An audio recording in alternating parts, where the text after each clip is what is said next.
Le 7-10 Listen anywhere. sur France Inter. Géopolitique, Pierre Aski, bonjour. Bonjour Nicolas. Pierre, vous revenez sur la requête de mandat d'arrêt contre les dirigeants israéliens et ceux du Hamas. Le procureur de la Cour pénale internationale, Karim Khan, a frappé un grand coup aux retombées colossales. Dans un avis soigneusement pesé, il a recommandé à la Cour d'émettre des mandats d'arrêt à la fois contre le Premier ministre israélien Benjamin Netanyahou et son ministre de la Défense Yoav Gallant, et contre les trois principaux dirigeants du Hamas, Yahya Sinwar, Mohamed Deif et Ismaël Haniyeh. Le fait de mettre sur le même plan les dirigeants israéliens et les leaders du mouvement qui a commis le massacre du 7 octobre provoque des réactions indignées en Israël, qui crient à l'antisémitisme, et aux États-Unis. C'est pourtant le cœur de la démarche du procureur. Karim Khan lit le droit et dénonce les crimes de guerre et contre l'humanité des deux côtés.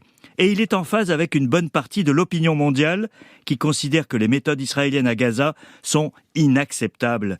Cette affaire révèle une nouvelle fois le fossé entre l'Occident et ce qu'on appelle le Sud global et la perception de l'ordre international. Quelle est, Pierre, cette différence de perception ? Alors il faut remonter à l'invasion de l'Ukraine par la Russie, Nicolas. Quand les Occidentaux dénonçaient la violation du droit international, une partie des pays du Sud considérait que cette injonction était à géométrie variable, les fameux doubles standards. Les Occidentaux sont aujourd'hui dans la contradiction. Ils ont félicité la CPI lorsqu'elle a lancé un mandat d'arrêt contre Vladimir Poutine l'an dernier, mais Joe Biden s'est insurgé hier contre la recommandation visant Netanyahou.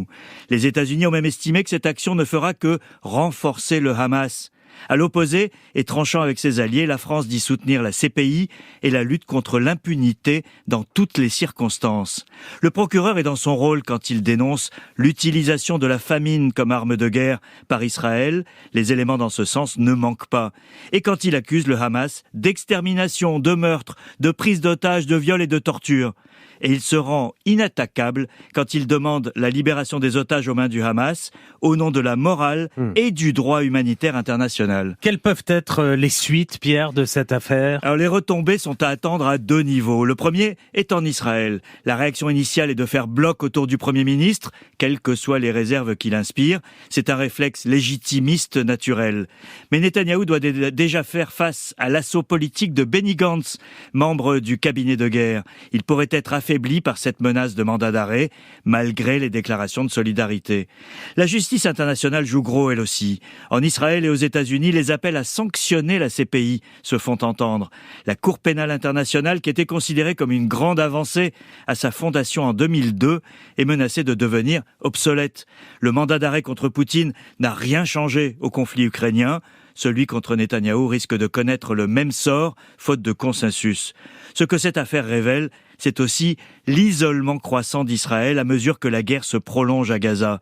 S'il a la force des armes, l'État hébreu est en train de perdre la bataille des opinions mondiales et le procureur de la CPI vient de l'affaiblir un peu plus. Pierre Aski, merci. Dans un instant, le grand entretien de la matinale avec Patrick Martin.